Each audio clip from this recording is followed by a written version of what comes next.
Okay, let's dive right into Job chapter 2. We're dropped straight back into that pretty incredible scene. You have the divine council again. You have the angels, the sons of God, presenting themselves. And right there with them again is Satan. It sets up the next round, doesn't it? It really does. And the Lord kicks it off, asking Satan, where have you come from?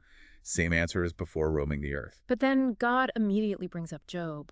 Again, praising him still blameless, upright, feels God, shuns evil. And here's the key bit, I think.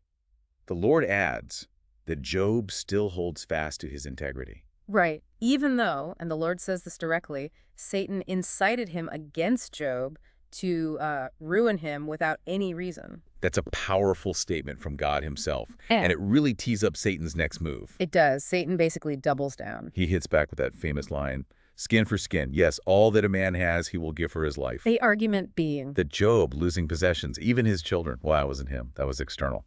But touch his own body. strike his flesh and bone, Satan says. Exactly.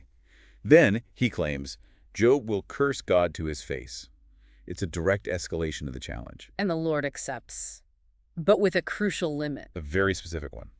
Behold, he is in your hand, only spare his life. So, permission is granted for physical affliction, but death is off the table. A direct handoff, you could say. And Satan doesn't waste a moment. The text says he goes out from the Lord's presence and immediately strikes Job With what? It sounds horrific. with painful sores. Yeah. Terrible sores, from the sole of his foot to the crown of his head. Just complete physical agony. You get this image of total misery.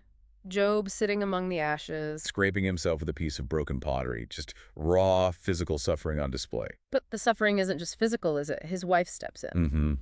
And seeing him like that, she's clearly reached her breaking point.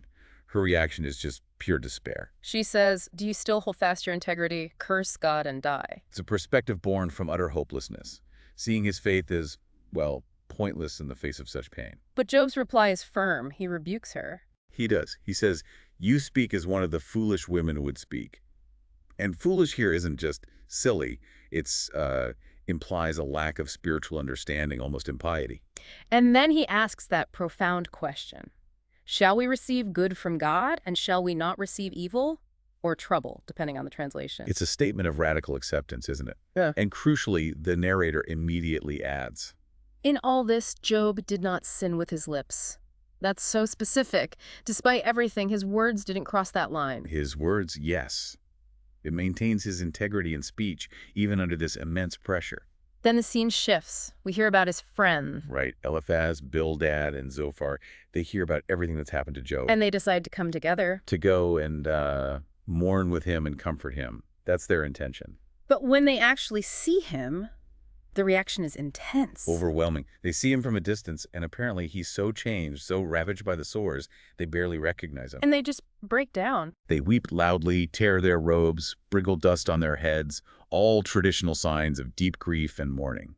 And then comes maybe the most powerful part of the chapter, for me at least. The silence. Yes, they sit down with him on the ground for 7 days and 7 nights. And no one speaks a word. The text explicitly tells us why.